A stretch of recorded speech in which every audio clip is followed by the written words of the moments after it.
유사 그리스도인, 단지 유사 그리스도인일 수 있는가? 사례 네 번째, 죄를 미워하고 대적할 수도 있음.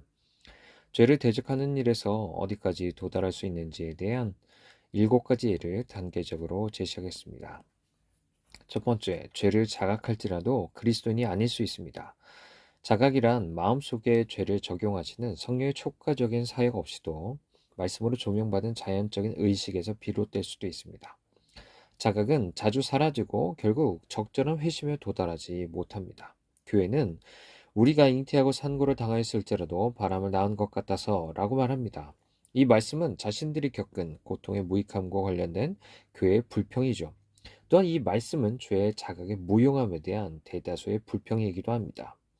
많은 사람들 죄의 자각에 자리에 앉아 안심하죠. 바로 이게 하나님께서 에브라임을 향하여 안타까워하시고 만족하지 못하신 이유입니다. 호세아 13장 13절 해산한 여인의 어려움이 그에게 임하리라. 그는 지혜 없는 자식이로다. 해산할 때가 되어도 그가 나오지 못하느니라. 죄의 자각이 자연적인 의식에서만 나오고 사라져버리거나 오도되며 자각한 사실에만 안심한다면 죄를 자각했을지라도 그리스도인이 아닐 수 있습니다. 두 번째, 죄에 대해 슬퍼할지라도 그리스도인이 아닐 수 있습니다. 사울왕이 그러했죠. 또한 장자권을 상실한 죄를 지은 에서를 하나님의 영은 망령단 자라고 불렀습니다. 그는 그 후에 축복을 이어받으려고 눈물을 흘리며 구하되 버림바가 되었죠. 반론. 그러나 그리스도께서도 애통한 자가 복이 있다고 선언하지 않았습니까? 애통하는 자는 복이 나니라고 했죠. 분명히 그가 죄로 인해 애통한다면 그는 훌륭한 상태에 있는 겁니다. 나지 않제니 말했듯이 구원은 슬픔과 연결되어 있음을 알아야죠. 응답. 죄에 대하여 애통하는 사람에게는 복이 있지만 죄에 대하여 애통하는 모든 게 자동적으로 복되게 하지는 않습니다. 죄에 대하여 애통하는 모든 게 영적인 죄에 대한 철저한 자각에서 오는 것은 아니죠. 즉, 죄의 사악함과 비열함을 바르게 의식한 게 아니라는 겁니다. 또 그 죄가 영혼을 파멸시키는 것보다 하나님의 영광을 욕되게 하고 그리스도에게 상처를 입히고 성령을 근심하게 하며 영혼을 하나님과 달리 만들기 때문에 더 애통해야 합니다. 그러나 죄에 대하여 애통하는 많은 경우는 죄 안에 있는 악에 대한 것이라기보다는 죄가 초래하는 악에 대한 겁니다. 인 지옥에서 애통하는 것이죠. 여러분은 울고 애통하여 라는 말씀을 읽어보셨을 겁니다. 저주받은 자들은 영원히 울고 애통하죠. 거기에는 애통이 가득하지만 위로는 전혀 없습니다. 천국에는 근심과 슬픔이 없고 평화와 기쁨이 있지만 지옥에는 평화와 기쁨이 없고 근심과 슬픔만 있어 끊임없이 울며 애통하는 겁니다. 그러나 그 애통은 죄로 인해 느끼는 악에 대한 것이지 죄 안에 있는 악에 대한 것이 아닙니다. 그러므로 어떤 사람이 죄에 대해 애통한다 할지라도 그리스도인이 아닐 수 있는 거죠. 그건 죄 때문에 멸망하는 것을 생각하고 슬퍼하는 것이지 죄 때문에 타락하고 부패하는 것을 슬퍼하는 것이 아닙니다. 3. 하나님과 사람들에게 충분히 죄를 고백할지라도 그리스도인이 아닐 수 있습니다. 사울왕이 다윗에게 얼마나 솔직하게 자신의 죄를 고백했습니까? 사무엘상 24장 17절 너는 나보다 의롭도다. 사무엘상 26장 21절 내가 범죄하였도다. 내가 어리석은 일을 하였으니 대단히 잘못되었도다. 이와 같이 유다도 충분히 고백했습니다. 마태복음 27장 4절 내가 무지한 피를 팔고 죄를 범하였도다. 그러나 사울과 유다는 하나님께서 부인하셨습니다. 이와 같이 죄를 고백하고도 그리스도인이 아닐 수 있죠. 반론. 그러나 죄를 고백하는 것은 하나님의 자녀의 특성이 아닙니까? 사도도 만일 우리가 우리 죄를 자백하면 그는 미쁘시고 이로우사 우리 죄를 사하시며 라고 하지 않았습니까? 많은 사람이 상상으로만 행하는 선 때문에 천국 밖에 머물지언정 아무도 고백한 악 때문에 천국 밖에 머물지는 않습니다. 유다는 히브리어로 고백을 의미하죠. 그리고 유다는 루벤으로부터 왕국을 취합니다. 이와 같이 죄의 고백은 하늘나라에 이르는 길입니다. 응답. 죄를 고백하는 사람들 중에 구원받는 사람들도 있지만 죄를 고백하고 멸망당한 사람도 있습니다. 많은 사람들은 단지 습관적으로 죄를 고백할 뿐 의식 깊은 곳에서부터 고백하진 않습니다. 기도하지 않으면서 길 위에 죄를 고백한 사람들이 많이 있죠. 근데 결코 의식 속에서 죄의 무게와 짐을 느끼지 않습니다. 또 많은 사람들이 작은 죄는 고백하지만 큰 죄는 숨기죠. 마치 플루타크 영웅전에 나오는 환자처럼 간이 썩어가는데 의사에게 손가락이 아픈 것만을 호소합니다. 그리고 많은 사람들이 일반적인 의미에서 자신의 죄를 고백하고 자신을 죄인이라고 말합니다. 자신의 구체적인 죄는 대부분 보지도 못하고 말하지도 않습니다. 누군가 말했듯이 흐릿한 고백은 흐릿한 신앙만큼 악한 겁니다. 죄의 고백이 바르게 이루어진다면 특별히 고백하는 죄가 우리의 주요한 죄라는 것이 뚜렷해질 겁니다. 실제로 다윗은 피 흘린 죄와 간음을 고백했죠. 그리고 사도 바울도 하나님을 모독한 것과 성도들을 박해하고 상하게 한 것을 고백했습니다. 자신이 지은 죄를 고백하지 않은 사람들이 자신이 큰 죄인이라고 고백하는 건 참으로 마음 상하는 일입니다. 아무리 작은 죄라도 그것이 범하지 말아야 할 악이라면 그 어떤 죄도 고백하지 않아도 될 만큼 작은 것은 없습니다. 또한 많은 사람들이 죄를 고백해도 그것은 공경에 처했을 때뿐입니다. 죄를 고백함에 있어서 일정한 제한을 두고 자발적으로는 하지는 않습니다. 바로 죄를 고백한 건 심판 때문에 억지로 한 거죠. 바로는 내가 너희 하나님 여호와와 너에게 죄를 지었으니 라고 했지만 이미 8가지 재앙을 겪은 뒤였습니다. 그리고 많은 사람들은 선원들이 폭풍 속에서 바다가 다시 잔잔해지기를 바라고 물건을 바닷속으로 던지며 자기들의 신을 부른 것과 같이 자신들의 죄를 고백합니다. 고백이란 자유롭게 흘러넘치는 샘물과 같아야 됩니다. 잔재한 중에 강제로 뽑아내서는 안 되죠. 그리고 죄를 고백하지만 죄를 없앨 의도는 전혀 없습니다. 많은 사람들은 자신들이 지은 죄를 고백하지만 고백한 그 죄에서 떠나지 않습니다. 많은 사람들은 마치 프랑스의 루이 11세가 그리스도의 순환상에 했던 것처럼 자신들의 고백을 사용합니다. 그는 그리스도의 순환상에 맹세하고 입을 맞췄죠. 그리고 다시 맹세하고 역시 입을 맞췄습니다. 이와 같이 많은 죄를 고백하고 죄가 좋지 않다고 말하지만 더 좋은 것을 행하기를 갈망하진 않습니다. 도제는 종종 강단에 올라 자신이 술에 취했던 것을 슬픈 어조로 고백하던 한 목사의 이야기를 들려줍니다. 그러나 그 목사는 강단에서 내려오자마자 다시 술에 취했죠. 이렇게 그는 사람들이 자신의 직업에 종사하는 것만큼이나 꾸준하게 죄를 짓고 고백하는 것을 반복합니다. 그러므로 어떤 사람이 단지 습관적인 죄를 고백한다면 작은 죄는 고백하지만 더 큰 죄는 숨긴다면 일반적인 의미에서는 죄로 고백하거나 공경에 처했을 때만 고백한다면 죄를 없앨 의도도 없이 고백만 한다면 그렇다면 분명히 그는 죄를 고백한다 해도 그리스도인이 아닙니다. 네 번째, 어떤 사람이 죄를 없앨지라도 그리스도인이 아닐 수 있습니다. 어떤 사람이 한때 살던 정욕과 사악한 길을 떠나서 세상의 판단으로는 새 사람이 되었다 해도 아직 새로운 피조물은 아닐 수 있습니다. 마술사 시몬도 빌립의 하나님 나라 설교를 들었을 때 마술과 요술을 그만두고 믿었습니다. 반론. 그러나 당신도 이것이 성경과 배치되는 것 같다고 말씀하실 것입니다. 왜냐하면 성경은 죄를 자복하고 버리는 자는 불쌍히 여김을 받으리라 라고 하셨기 때문이죠. 저는 죄를 고백했습니다. 뿐만 아니라 죄를 버리기도 했죠. 그렇다면 분명히 저는 불쌍히 여김을 받아야 됩니다. 불쌍히 여김을 받는 게 제 몫이라고요. 응답. 올바른 원리와 올바른 방법에 따라 올바른 목적을 가지고 죄를 버린다면 그건 사실입니다. 그가 죄를 죄로서 버린다면, 즉 죄를 하나님과 자신의 본성에 배치되는 것으로 버린다면 이는 영혼이 하나님과의 바른 관계에 있다는 증거죠. 그렇다면 그 약속은 영혼의 유익이 될 겁니다. 불쌍히 여김을 받으리라고 했기 때문이죠. 그러나 옳지 않게 불건전하게 죄를 버리는 일이 있음을 주목하십시오. 드러난 죄는 버려도 비밀스러운 죄는 계속 간직할 수 있습니다. 이건 올바로 죄를 버리는 게 아닙니다. 그런 사람은 결코 불쌍히 여김을 받지 못하겠죠. 그 사람은 피부의 상처는 치료받을 수 있지만 뱃속의 종양으로 죽을 수 있는 거죠. 그리고 죄를 버릴 수는 있지만 죄를 죄로서 버린 게 아닙니다. 죄를 죄로서 버리는 사람은 모든 죄를 버릴 수 있어야 되죠. 그러나 자신이 죄라고 생각하는 모든 것을 버리지 않는다면 그는 죄를 죄로서 버리는 게 아닙니다. 또한 죄를 버리되 또 다른 죄를 더 굳게 붙들기 위해서 버릴 수도 있습니다. 바다를 항해하는 사람은 모든 물건을 구하려고 할 겁니다. 그러나 폭풍이 일어나 그럴 수 없다면 배를 가볍게 하기 위해서 얼마간의 짐을 바다에 던지죠. 그리고 나머지를 구할 것입니다. 사도행전 27장의 사람들이 그렇게 했죠. 사도행전 27장 38절 배부르게 먹고 밀을 바다에 버려 배를 가볍게 하였더니 이와 같이 죄인은 자신의 모든 죄를 보존하기를 바라죠. 그러나 자신의 양심에 폭풍이 일어나면 과적된 하나의 정욕을 내던져 다른 죄를 보존하려고 합니다.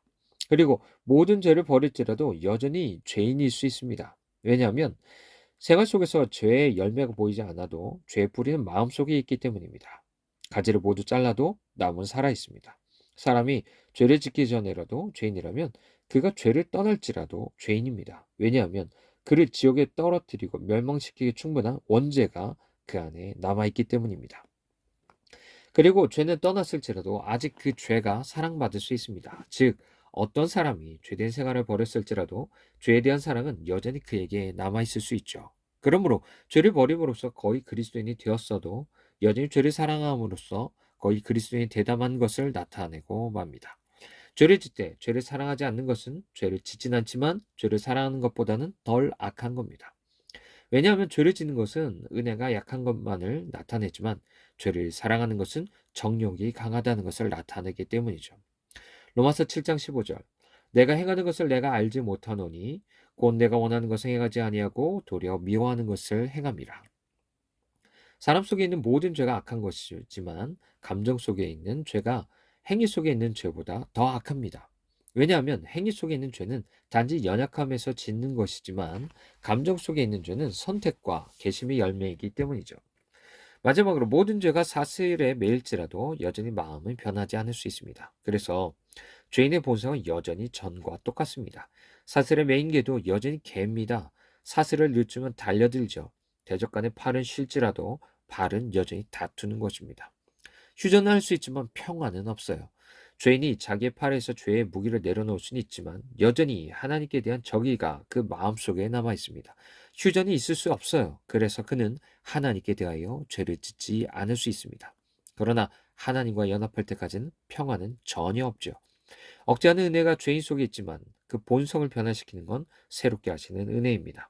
그러므로 많은 죄가 은혜로 말미암아 억제된다고 해도 은혜로 새로지지 않고 참 신자가 되지도 않습니다.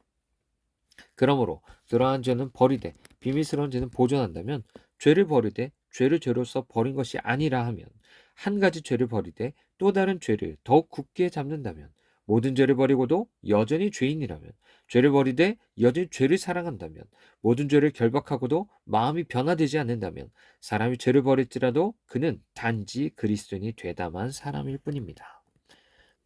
5. 죄를 미워할지라도 그리스도인이 아닐 수 있습니다.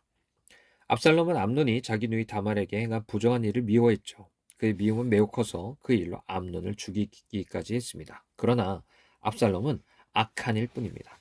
반론. 그러나 성경은 죄를 미워하는 것을 은혜 받은 칭령의 증거라고 삼고 있습니다. 연약해서 죄에 빠질 수 있지만 그가 죄를 미워한다면 이건 은혜의 증거입니다. 바울은 죄를 미워하는 것으로 자신의 마음의 신실성과 은혜의 진실성을 입증하고 있죠. 도리어 미워하는 것을 행함이라 라고 했습니다. 뿐만 아니라 은혜란 하나님께 그 영원히 인정된 것, 즉 하나님께서 사랑하시는 것을 사랑하고 하나님께서 미워하는 것을 미워하는 것이 아닙니까? 참으로 하나님께서는 죄를 미워하십니다. 모든 죄를 미워하는 것이 바로 하나님의 거룩함의 한 부분입니다. 그러므로 제가 죄를 미워한다면 저는 하나님께 인정된 겁니다. 하나님께 인정되었다면 또한 저는 그리스도인입니다. 응답. 죄에 대한 미움은 은혜의 증거고 은혜의 원리에서 흘러나오는 것으로 은혜입니다. 예를 들면 죄를 하나님께 대한 공격으로서 하나님의 위엄을 거스르는 것으로 미워하는 거죠. 하나님의 명령 위반으로서 선의 유일한 원리인 하나님의 뜻을 악하게 행사하는 것으로서 미워하는 겁니다. 또한 죄를 그리스도의 피와 죽으심으로써 확립하신 사랑의 법을 악용하는 것으로 미워하며 어느 면에서는 그리스도의 십자가를 새롭게 하는 것입니다. 죄를 성령을 근심케 하고 소멸시키는 것으로서 그 본성 안에 온갖 죄가 있는 것으로서 미워하는 겁니다. 이와 같이 죄를 미워하는 건 은혜입니다. 이처럼 모든 참된 그리스도인은 죄를 미워합니다.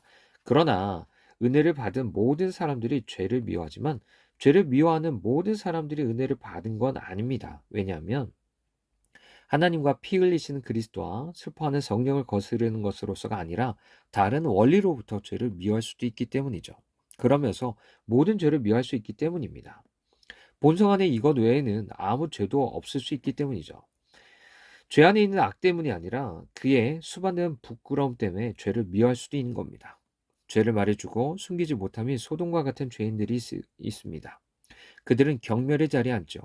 그 영광은 그들의 부끄러움에 있고 라고 했습니다. 그러나 죄를 부끄러워하는 사람들이 있습니다. 그들은 죄를 미워합니다. 그들이 죄를 미워하는 건 죄 자체 때문이 아니라 부끄러움 때문입니다. 이게 압살롬이 암논의 부정을 미워한 이유입니다. 암논의 부정이 자신과 누이에게 부끄러움이 되었기 때문이죠. 또 어떤 사람은 자기의 죄보다 다른 사람들의 죄를 더 미워합니다. 주정뱅이가 그렇습니다. 다른 사람들이 술 마시는 것을 미워하면서도 여전히 자신은 술을 마십니다. 거짓말쟁이는 다른 사람의 거짓말을 미워하지만 자신은 여전히 거짓말을 좋아합니다. 그러나 은혜의 원리로부터 죄를 미워하는 사람은 자신에게 있는 죄를 가장 미워합니다. 물론 그는 다른 사람의 죄도 미워합니다. 그러나 자기 자신의 마음속에 있는 죄를 가장 혐오하죠.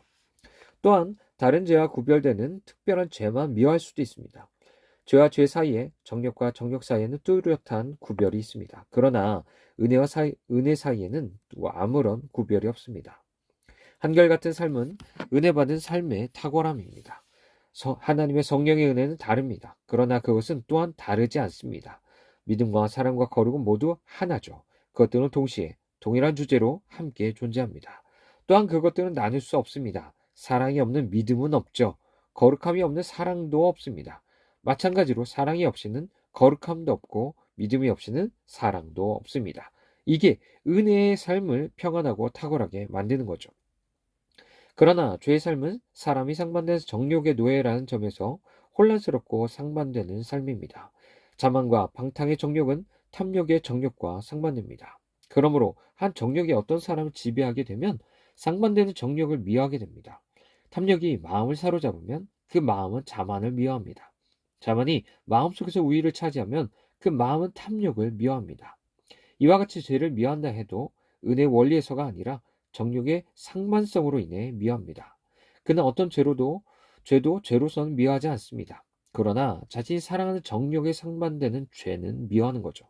그러므로 어떤 사람이 죄에 수반되는 부끄러움 때문에 죄를 미워한다면, 자신보다는 다른 사람의 죄를 더 미워한다면, 다른 죄에 상반되기 때문에 죄를 미워한다면 그가 죄를 미워한다 해도 그는 그리스도인이 아닙니다.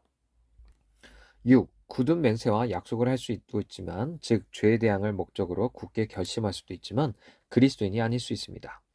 사울 왕이 그러했습니다. 그는 죄를 짓지 않기로 결심하고 약속했죠. 그는 이렇게 말합니다. 사무엘상 26장 21절 내가 범죄하였도다. 내 아들 다윗아 돌아오라. 내가 오늘 내 생명을 귀하게 여겼은즉 내가 다시는 너를 해하려 하지 아니하리라. 내가 어리석은 일을 하였으니 대단히 잘못되었도다. 바로도 하나님의 백성을 억류하는 죄를 범하지 않기로 결심하고 약속하지 않았습니까? 출애굽기 9장 28절 내가 너희를 보내리니 너희가 다시는 머물지 아니하리라. 그러나 사울과 바로는 모두 자신들의 죄 가운데 멸망했습니다. 죄를 범하지 않기로 결심하고 약속한다 해도 그게 그리스도인이 되게 하지는 않습니다. 그 까닭은 이렇습니다. 자, 먼저 죄를 범하지 않겠다는 결심이나 약속은 죄를 상하게 하지 못합니다. 욕먹는 사람이 오래 산다는 말이 있죠. 죄가 욕을 먹을 때 정말 그렇습니다. 죄를 범하지 않도록 우리를 돕는 건 새로운 결심이 아니라 새로운 본성입니다. 즉, 결심으로 새로 태어날 수 있지만 새로운 본성이 없다면 결심할 수 없습니다. 새로운 본성은 거룩한 결심이 자라나는데 최상의 토양입니다. 새로운 본성이 없다면 결심은 부적합한 흙에 심긴 나무처럼 말라 죽고 말죠. 또한 환난과 고난이 우리를 자극하여 다음에 죄를 짓지 않겠다고 크게 결심하고 약속하게 할 수도 있습니다. 맹세하고 행하지 않은 것보다 더 흔한 일이 무엇입니까? 환난 날에는 맹세를 하지만 은혜 날에는 맹세한 대로 행할 생각이 전혀 없어지지 않습니까? 어려움이 닥쳐올 때 많은 사람들이 죄를 짓지 않기로 약속합니다. 근데 어려움이 사라지고 나면 약속한 대로 행하지 않고 죄를 범합니다. 플리니는 친구에게 보낸 편지에서 건강할 때, 아플 때 약속했던 대로 행해야만 한다는 것은 우리의 삶의 지침으로 삼아야 될 용감한 법칙이라고 했습니다. 많은 사람들은 병상에서 약속을 합니다. 그러나 건강해지자마자 오히려 그 약속은 점점 병들어 갑니다. 그리고 앞으로 죄를 대적하겠다는 결심과 결의는 단지 지금 회개할 것을 연기하게 하는 유혹일 뿐입니다. 사탄은 사람이 좋은 결심을 해도 지금 그것이 시도하는 것을 막을 수 있습니다. 사탄은 우리가 결심하는 것은 무엇이든지 알고 있고 그것을 행할 힘이 우리 안에 없다는 사실도 알고 있습니다. 사탄은 우리가 앞으로 어떻게 하리라고 결심하는 것이 지금 하나님을 미루어 놓는 중이라는 것을 알고 있습니다. 즉, 그 결심들은 현재의 기회를 얻기 위한 은밀한 부정입니다. 여기 유명한 구절이 있죠. 나를 따르라. 예수께서 두 사람에게 말씀하셨습니다. 이제 그 두 사람의 대답을 살펴볼까요? 한 사람은 나로 먼저 가서 내 아버지를 장사하게 허락하옵소서라고 말했습니다. 이 사람은 예수님을 따를 의도가 있었습니다. 다만 부친을 장사할 만큼만 머물길 원했습니다. 다른 사람은 주여 내가 주를 따르겠나이다마는 나로 먼저 내 가족을 작별하게 허락하소서라고 말합니다. 주님을 따르겠습니다. 그러나 단지 나로 먼저 가서 제 친구와 작별하게 허락하소서 또는 집안일을 정리하게 하소서. 즉 그들은 바른 목적을 가지고 있음에도 불구하고 그리스도를 따르게 되었다고 생각할 수 없습니다.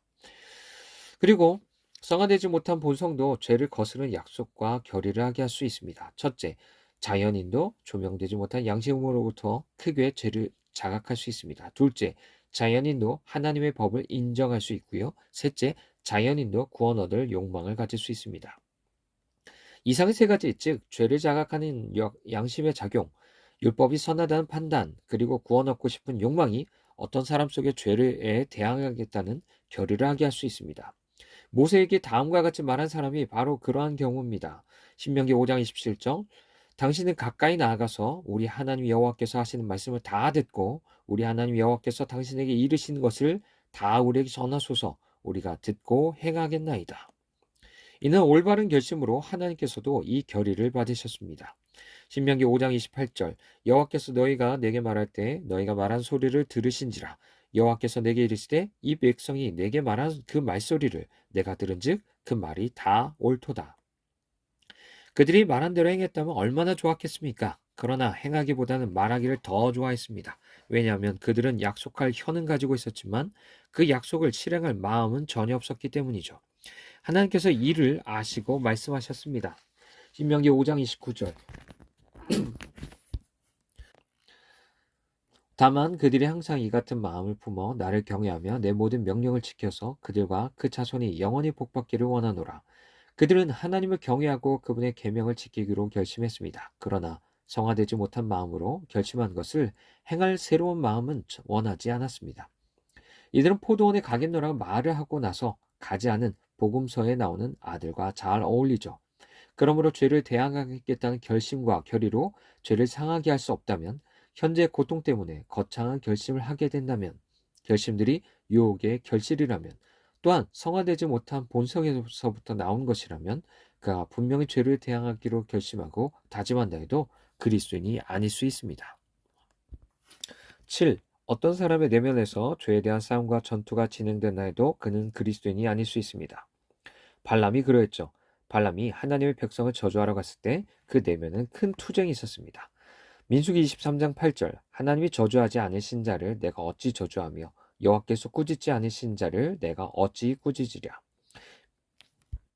빌라도는 유대인을 향해 내가 너희 왕을 십자가에 못 박으랴? 무슨 악한 일을 하였느냐? 이 사람 피에 대하여 나는 무죄하니 라고 말하면서 죄와 싸우지는 않았습니다.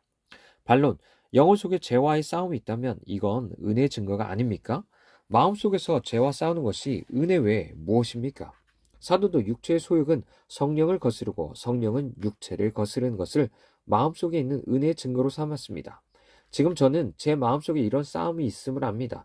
때때로 부패의 찌꺼기가 죄로 나타난다 해도 전 제 영혼 속에 죄와 싸움이 있음을 인식합니다. 응답, 죄와의 싸움은 아직 은혜에서부터 나오며 신자의 특징이라는 것은 사실입니다.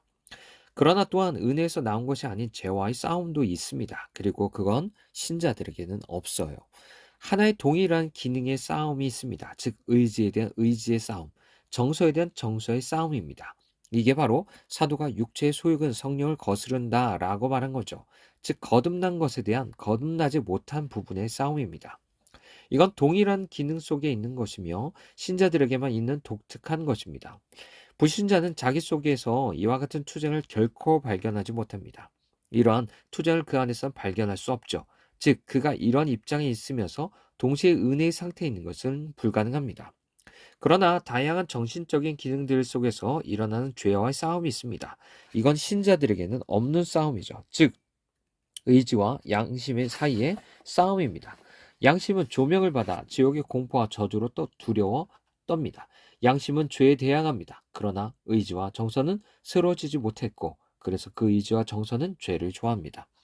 바로 이게 죄인의 마음속에 자주 심한 다툼과 싸움이 일어나는 이유입니다. 바리새인과 서기관들에게 이런 일이 일어났습니다. 양심은 그들로 하여금 그리스도인의 신성과 그분이 하나님의 아들이라는 것이 진실임을 깨닫게 했습니다. 그러나 여전히 전도된 의지와 육적인 정서는 그를 십자가에 못 박게 하소서, 십자가에 못 박게 하소서라고 외치게 했죠. 양심은 그리스도를 변호했습니다. 그분은 그들의 가슴속에 증인을 가지고 있었죠. 그러나 그들의 의지는 그분에게 대항하려고 했습니다. 그들은 성령을 거스른다, 즉 그들의 양심 속에서 역사하는 성령의 작용과 설득을 거스르고 말하고 있는 겁니다. 이것이 많은 죄인들의 경우입니다. 의지와 정서가 죄를 바라고 변하는 데 반하여 양심은 죄를 거스르고 자주 죄를 행하는 것에 대해 영혼의 경각심을 줍니다. 그러므로 사람들은 자신 속에 있는 죄에 반하는 것을 은혜로 간주하지만 그것은 단지 자연적인 양심의 작용일 뿐입니다. 그들은 그 싸움이 죄와 은혜의 싸움, 즉 거듭난 부분과 거듭나지 못한 부분의 싸움이라고 결론짓습니다. 그러나 안타깝게도 그것은 부패한 의지와 정서에 대한 자연적인 양심의 투쟁에 불과합니다. 그렇다면 자신의 내면의 죄에 대항하는 큰 싸움과 전투가 있다 해도 그는 그리스도인이 아닌 거죠.